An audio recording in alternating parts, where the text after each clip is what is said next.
안녕하십니까. 신의균의 국방TV 시큐리티 뉴스입니다. 자, 오늘도 아주 중요한 안보 이야기 그리고 우크라이나 상황 같이 곁들여서 말씀드리겠습니다. 러시아 대통령 푸틴 대통령의 관저가 공격을 받았습니다. 바로 우크라이나의 드론에 의해 공격을 받았는데 굉장히 큰 성광이 찍혔어요. 어떤 내용인지 급기야 이제 푸틴 관저까지 공격하기 시작하고 공격받기 시작한 상황, 피해는 어떤지 알아보도록 하겠고, 자, 그리고 홍범도 장군, 이 독립운동가로 알려져 있었던 이 홍범도 장군의 흉상 이전에 대해서 지금 뭐 여러 가지 말들이 많죠. 그래서 제가 홍범도에 대한 이 팩트를 여러분들께 좀 알기 쉽게 정리해 드리도록 하는 시간을 잠시 가지도록 하고요. 김정은이가 다음 주에 열차 타고 러시아 간다고 하죠. 또 거기서 어떤 협상을 할지 간단하게 예상해 보도록 하겠습니다. 자, 들어갑니다. 메시지를 반박할 수 없으면 메신저를 공격하라 라는 말은 왜곡과 음모론으로 정치 생명을 이어가는 좌파 세력의 전통적인 교리입니다. 육사의 홍범도 흉상 이전과 관련해 홍범도와 관련한 실체들이 드러나자 범좌파 세력이 홍범도 흉상 이전을 추진한 학자의 신상을 틀고 그를 공격하기 시작했다는 소식입니다. 육군사관학교에 설치된 홍범도 흉상 독립기념관 이전을 추진했던 육사 내 기념물 재배치위원회를 이끈 실무총괄자가 육사 군사사학과의 남호 교수로 확인됐다고 경향신문을 비롯한 범좌파 언론들이 9월 5일 총공세에 나섰습니다. 경향신문은 나 교수가 박근혜 정부 당시 국정교과서 현대사 지필진 중 한 명이며 그가 이른바 뉴라이트 세력이라고 맹비난했습니다. 신문은 홍범도 장군 등 독립운동가 5인의 흉상 철거를 주도했던 인물은 뉴라이트 성향으로 평가받는 한국현대사학회 창립준비위원회 명단에 이름을 올린 인물이라며 윤석열 정부의 독립운동사 지우기 배경에 친일 전력이 있는 백선엽 장군 웹툰 복원 등이 연루된 뉴라이트 세력이 있다라고 주장했습니다. 신문은 더불어민주당 정성호 의원을 통해 해당 인사의 신상을 확인했는데요. 박근혜 정부 당시 이른바 뉴라이트 세력이 주도한 국정교과서에 1948년 8월 15일에 대한민국이 건국됐다 라는 뉴라이트의 건국절 사관이 그대로 담겼고 박정희 정부와 재벌을 미화하는 부분이 늘어 논란이 됐다라고 비판했습니다. 친명계 좌장으로 불리는 민주사회를 위한 변호사 모임 일명 민변 출신 정치인인 정성호 의원은 지난 2019년 윤석열 당시 검찰총장과 민변의 정체성에 대해 논쟁을 벌이며 민변은 이적단체, 반국가단체가 아니라고 목소리를 높였던 강성 좌파 인사입니다. 정성호 의원은 육사 내 독립운동가 흉상 철거를 주도한 인물이 극우 성향 박근혜 정부 국정교과서 지필진이라며 국방부와 육사는 역사 왜곡 논란을 일으킨 국정교과서 지필진을 총괄 책임자로 임명한 이유와 위원회 전체 명단을 공개해야 한다라고 성토했습니다. 경향신문 역시 나 교수가 SNS에서 박정희 대통령을 찬양하는 학자들의 글을 공유했다는 사실이 드러나 논란에 휩싸였다고 지적하며 나 교수를 비난했는데요. 자신들이 분류할 때는 학문의 다양성, 표현의 자유를 운운하며 자신들이 수세에 몰리면 극우, 역사 왜곡, 편협 등의 프레임을 짜고 인신고격을 퍼붓는 좌파들의 역겨운 이중성, 그런 역사관과 세계관을 가지고 있다면 왜 자유민주주의 헌법질서 위에 세워진 이 대한민국에 살고 있는지 묻고 싶습니다. 네, 홍범도 흉상 이전이죠. 독립기념관으로 이전하겠다. 그건데 철거라고 아주 자극적인 이런 프레임을 씌우고 있죠. 이전입니까? 철거입니까? 이전이죠. 자, 그런데 자, 여기 경향신문 기사를 제가 그대로 캡처를 했는데 보십시오. 홍범도 장군 등 독립운동가 5인의 흉상 철거를 주도했던 철거랍니다. 아니 이전하겠다는데 무슨 철거입니까? 이런 식으로 거짓말을 해요. 아니 오염된 오염수를 정화 처리를 한 처리수를 오염수라고 프레임을 짜더니 이런 식으로 합니다. 이런 식으로 이 프레임을 짜고 그들과 협력하는 이 좌파 언론도 아닌 이런 그 쓰레기 집단들의 보도를 지속적으로 내주면서 프레임을 공고화시키는 이 작업을 하는 거죠. 자, 여러분 1948년 8월 15일 대한민국 건국이 맞습니까? 아닙니까? 자, 이들은 왜 대한민국 건국을 1948년 8월 15일로 하면 안 되냐? 왜 그때 당시에 설립한 대한민국의 이 국시가 뭐냐? 반공입니다. 그렇지 않습니까? 그러면 1948년 8월 15일 설립된 그 대한민국의 건국 이념은 반공이기 때문에 지금 압력하고 있는 이 대한민국에서 정말 최고의 층까지 올라가고 있는 이 자들은 공산주의자도 있고 사회주의자도 있고 공산주의자가 아니냐 사회주의자가 아니냐 지금 거기자 버렸냐 라고 하는데 대답 못하는 자들 실제로 TV를 통해서 보셨지 않습니까? 그러니 자기네들은 이 나라하고 안 맞는 거예요. 그러면 임시정부로 하면 어떤 효과가 있냐? 임시정부는 당시 이 세력을 확대를 위해서 민주주의자, 공산주의자, 민족주의자 다 합해서 만든 조직이 임시정부죠. 그러니까 임시정부를 대한민국의 근간으로 해야 자기네들이 여기 뿌리를 내리고 살 수가 있는 겁니다. 그래서 그 근간이 있기 때문에 1948년이 맞냐 안 맞냐? 근데 48년이 맞다라고 생각하는 사람이 이 육사의 흉상 이전을 주도하는 간사다. 그 위원회의 간사다. 그 문제가 있다. 그럼 무슨 문제 있습니까? 또 이 사람은 육사 역사학과 교수인데 그럼 육사 역사학과 교수인데 당신은 1948년을 대한민국 건국으로 보니까 빠져. 이게 됩니까? 말이 안 되는 소리죠. 여기에는 48년을 보는 사람, 임시정부를 보는 사람 다 같이 섞여서 하는 것이죠. 기가 차는 거 아니겠습니까? 그러면서 여러 가지 이 거짓말들을 늘어놓고 있는데 자기네들하고 마음이 안 맞으면 극우, 뉴라이트라고 하는데 극우가 뭡니까? 우파는 민족주의에 근간을 해요. 극우는 민족주의 끝단이 극우입니다. 그런데 지금 이들이 극우라고 주장하는 이 세력, 저 같은 사람들은 뭡니까? 민족주의가 아니고 자유민주주의예요. 자유민주주의. 자유민주주의하고 민족주의는 완전 다른 거예요. 그런데 지금 극우라고 하면서 저 같은 사람을 극우라고 또 하죠. 민족주의자. 저는 극단적인 민족주의자가 아니에요. 저는 오직 자유민주주의자일 뿐입니다. 이런 식으로 거짓 왜곡 프레임을 짜는데 자 그러면 이 홍범도 어떤 사람이냐? 1868년 평양에서 머슴의 아들로 출생을 했습니다. 그러니까 이 출생부터가 공산주의에 세뇌될 가능성이 아주 높은 그런 가능성을 띠고 출생을 했죠. 그리고 16살이 되던 해 이제 머슴하기 싫은데 할 게 없으니까 군에 입대를 평양 가명에 입대를 합니다. 그래도 16살 입대할 수 없으니까 나이를 속이고 입대합니다. 요즘으로 치면 뭡니까? 공문서 위조예요. 그런데 들어가서 3년 만에 장교를 살해하고 탈영, 도망을 가버립니다. 지금으로 치면 상관 살해하고 도망갔습니다.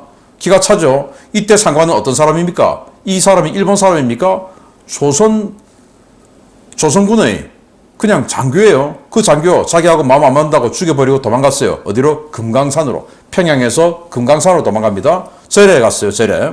근데 갓 출가해서 들어온 비구니를 겁탈을 합니다. 임신을 시켰어요. 그게 이제 절에 들켜가지고 둘 다 쫓겨납니다. 그리고 이 사람은 또 다시 한반도를 관통해서 황해도로 갑니다. 수안군의 제지공장에 가서 일을 합니다. 그러다가 제지공장 한 3년 일했는데 월급을 미루니까 그 고용주 사장을 포함해서 일가족을 죽여버립니다. 자, 이게 있습니다. 자기 일지에 나와 있는 거예요. 지소 주인 놈은 자본가다. 나중에 공산주의자가 되니까 자본가를 내가 죽였어. 이러면 마치 혁명투쟁을 한 것처럼 되니까 자본가다라는 말을 집어넣어요. 3년 고삭에서 7달 고삭을 못 찾고 그러니까 3년 월급 중에서 7달 월급 못 받았다 이겁니다. 그래서 야간에 그놈의 집에 뛰어들어 그놈들 다 죽였다. 일가족 다 죽였단 말입니다. 이게 완전히 그냥 어마어마한 그런 그 극형의 요즘으로 치면 정말 엄청난 범죄를 저지른 거죠. 그리고 또 도망을 갑니다. 강원도로 다시 또 도망을 갑니다. 산골에서 사냥꾼 생활을 시작합니다. 그런데 이때 1896년 전국에서 의병들이 일어나기 시작합니다. 이때 의병 생활 안 해요. 왜냐? 자기는 그냥 산골에 사냥꾼, 사람 죽이고 왔으니까 숨어 있어야 되니까 하는데 그러다가 일본이 한국 이 대한제국에 굉장히 조선에 굉장히 큰 영향력을 가지고 있었으니까 야 이병들 안 되겠다. 총을 다 뺐자 해서 총포기 화류 일제 단속을 합니다. 왜? 의병들 힘을 빼기 위해서. 그러다 보니까 자기는 총이 있어야 사냥을 하는데 안 된다 해서 의병 거병을 했다. 라며 총 14명. 14명 뭡니까? 총 뺏기 싫어서 만든 사냥꾼들끼리 조직이죠. 무슨 의병입니까? 그리고는 1907년 함경남도에서 또 의병 거병했다. 강원도에서 이제 도망가서 한경남도로 간 겁니다. 거기서 또 했다는데 이때도 총포 및 화약류 단속법에 반발해서 했다라는 거예요. 자, 또 그가 스스로 일제에 적은 범죄 행위들이 있습니다. 그런데 주로 공산주의자니까 이 자본가를 때려잡았다라는 걸 마치 영웅적인 어떤 일화로 자기는 설명을 하면서 범죄 행위를 설명하고 있어요. 함흥 초리장 유채골 동네와 밤에 달려들어 부자놈 아들놈 붙잡아다 1화 28,900원을 빼앗아 군비에 쓴 일이 있다. 군비입니까? 그냥 자기 생활비에 썼겠죠. 흥원군수 홍가의 아들을 붙잡아 1화 37,000원을 빼앗아 가지고 돈을 내청하는 대로 바치지 않으면 당장의 식구는 오늘 밤으로 멸망시킨다고 하고 1화 30만 원을 바치라 한즉, 즉 홍원군수 아들을 잡아다가 인질극을 한 겁니다. 오늘 30만 원 안 가지고 오면 니들 식구 오늘 다 죽여 라고 협박하는 인질극을 했다. 그런데 이제 그 뒤에 글이 좀 희미해서 그 뒤는 해석을 못했습니다. 기가 차죠. 전성준 놈의 집에 야밤에 달려들어 일본 돈 8,480원을 달래가지고 그걸 뺏어가지고 무달사 어귀에서 전성준 놈을 쏘고 돈 줬는데 또 쏘아 죽이는 겁니다. 평안도 양덕으로 넘어가서 양덕으로 성천으로 여원으로 달리며 산간으로 3년을 혼자 의병을 하다가, 아니 의병을 무슨 혼자 합니까? 그냥 혼자서 그냥 숨어 지낸 거, 사람 죽였으니까. 이런 사람이에요. 그러다가 이제 일본이 강제 침탈을 했죠. 이게 바로 그런 것들이 적힌 자신의 일지입니다. 자기가 직접 적은 거래요. 뭐 달려들어, 야밤에 달려들어 일본 돈 8,480원을 달래서 무달사 뭐 이런 거 스스로 다 적은 거예요. 이걸 가지고 아까 글을 쓴 겁니다. 자, 그리고 이제 일제가 우리 조선을 빼앗았습니다. 그때 연해주로 이동을 합니다. 17년에 국제간섭군, 그러니까 러시아에서 공산당 혁명이, 볼셰비키 혁명이 일어났죠. 이러니까 또 적백 내전이 일어났죠. 이때 국제적으로 여러 나라들이 그 안정화시키기 위해서 안정화군이 들어가요. 이 연해주 지역은 일본군이 들어갑니다. 그러니까 이 적군, 즉 러시아 혁명군 입장에서는 일본이 간섭하러 들어오니까 일본하고 대척점에 서 있어요. 그래서 혁명 개입 당시 적군에 합류합니다. 이때부터 이제 일본하고 본격적으로 싸우는 거예요. 왜? 적군파의 일원으로. 18년도에 한인사회당 적용군과 협력을 하고 19년도에 대한북로군 덕부 북로 제1군 사령부장으로 청산리 전투와 봉오동 전투, 즉 일본 헌병과 싸웁니다. 일본 헌병은 요즘으로 치면 경찰이죠. 일본이 2개 헌병 사단을 가지고 조선을 통치했지 않습니까? 지금으로 치면 2개 경찰병력, 사단급 2개 경찰병력을 가지고 조선을 통치했는데 그 경찰병력하고 싸운 거예요. 그래서 일본이 완전히 빡쳐서 완전히 열받아가지고 정규군을 보내서 토벌하려고 합니다. 그게 간도 대참변이었어요. 간도에 사는 조선인들은 이 마적 같은 이런 사람들에게 군자금이다 하고 돈 뺏기고, 그리고는 이들이 이유가 어쨌든 간에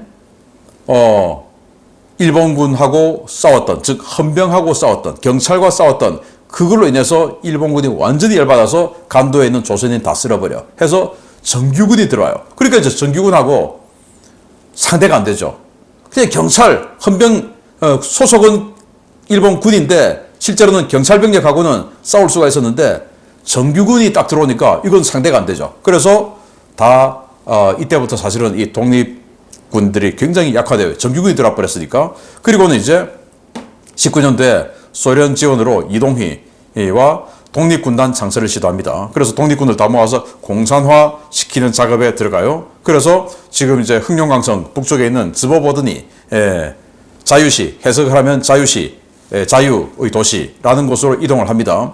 여기에서 이제 소련군 통제하에 고려혁명군에 가담하고 21년 자유시 참변 후에 많은 사람들이 죽었으니까 이제 잘잘못을 가려야 되겠죠. 재판위원으로 들어가서 자기의 경쟁자들, 그러니까 자기 조직 아니면 다 경쟁자였죠, 제거하는데 손을 들어줍니다.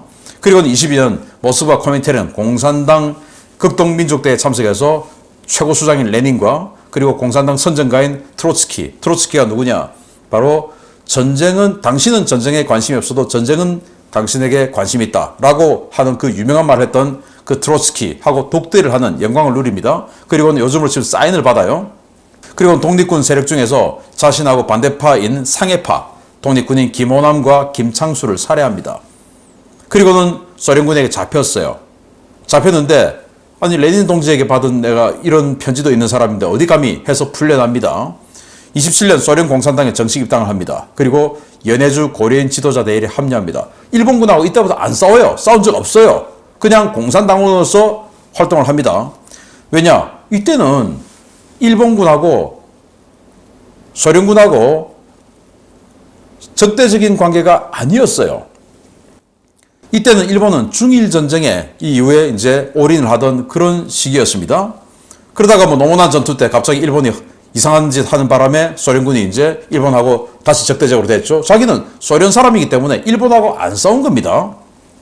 그리고는 이제 37년 스탈린 강제 이주 정책에 따라서 카자흐스탄으로 이주하고 37년 카자흐스탄의 크즐오르다라는 극장의 수의장 생활을 경비장 생활을 합니다. 그리고 41년 독소 전쟁 발발 2차 대전에 이제 소련군과 독일군이 본격적으로 싸우기 시작한 게 41년 아닙니까? 이때 내가 참전하겠다라고 했는데 이때 나이가 73살. 그래서 소련군 입대 거부죠. 약속하고 했겠죠. 입대 거부할 테니까 일단 하겠다고 해라.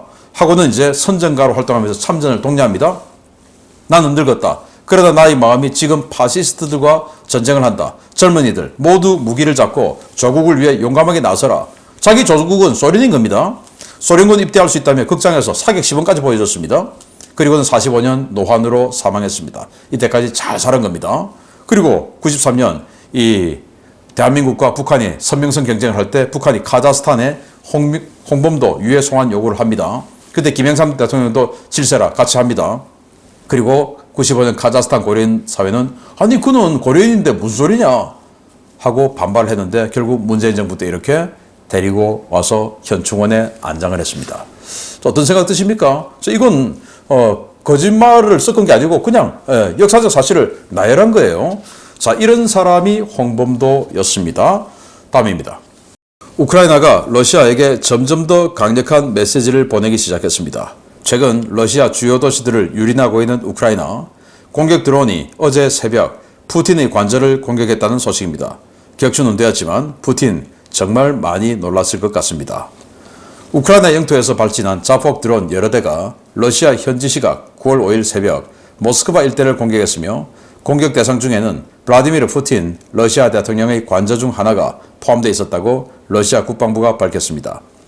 러시아 국방부는 모스크바 외곽 칼루가와 트베리, 이스트라 지역에서 우크라이나의 자폭 드론 공격을 막았다고 밝히며 이 과정에서 이스트라 지역의 시설물 일부가 손상됐다고 밝혔습니다. 이 가운데 트베리 지역을 공격한 드론은 블라디미르 푸틴 대통령의 별장 역할을 하는 자비도보 정착촌의 대통령 관저 인근을 향했는데요. 해당 드론은 관저를 경비하던 지대공 미사일 공격을 받아 관저 인근에 추락했습니다.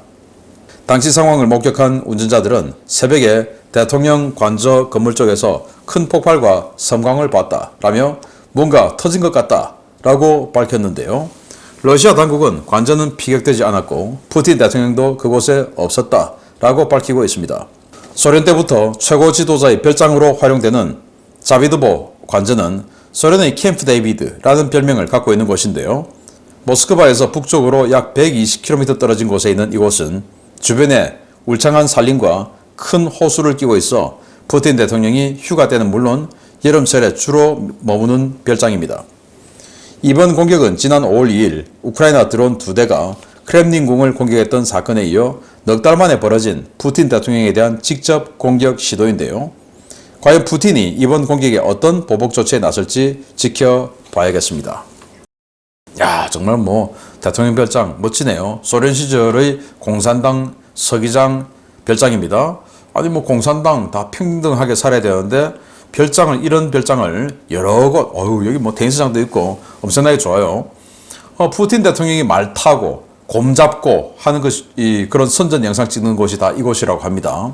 여기에 모스크바에서 북서쪽으로 120km 지점인데 차를 몰고 가던 사람의 블랙박스에 찍힌 영상인데요. 이건데요. 간단하게 한번 보시겠습니다. 네, 성광이 번쩍하죠. 엄청나게 큰 성광이 번쩍하는데 이게 요격이 되어서 번쩍하는 건지 아니면 뭔가에 드론이 들이받아서 번쩍하는 건지 파괴가 된 건지는 알 수 없어요. 수풀에 가려서 모르니까. 그리고 러시아 국방부는 다 요격했다라고 발표를 했으니까 이 번쩍 가지고는 요격인지 공격 파견지는 알 수가 없습니다. 자, 이런 식으로 지금 이제 푸틴의 관저까지 공격을 하게 되는데 이게 이번에 처음이냐? 지난 5월 2일 크렘린, 여기는 대통령 궁의 부속 건물이에요. 여기 2대의 드론이 와서 공격했던 적이 있지 않습니까? 이런 식으로 이제 푸틴이 머물고 있는 곳도 안전하지 않다라는 상황이 되니까 푸틴 러시아 대통령의 이 신경이 아주 날카롭게 되겠다라는 생각이 들고, 자, 이런 우크라이나의 공격이 계속 잦아지면 이 러시아의 방공무기들의 소모도 아주 빨라지겠죠? 다 요격을 해내야 되니까 탄은 한정이 돼 있고 탄은 더 이상 빨리 만들기 힘들고, 그러다 보면 결국 요격탄이 부족하면 지금 우크라이나가 공격을 받고 있듯이 러시아도 공격을 피격될 확률이 높아지게 되겠죠.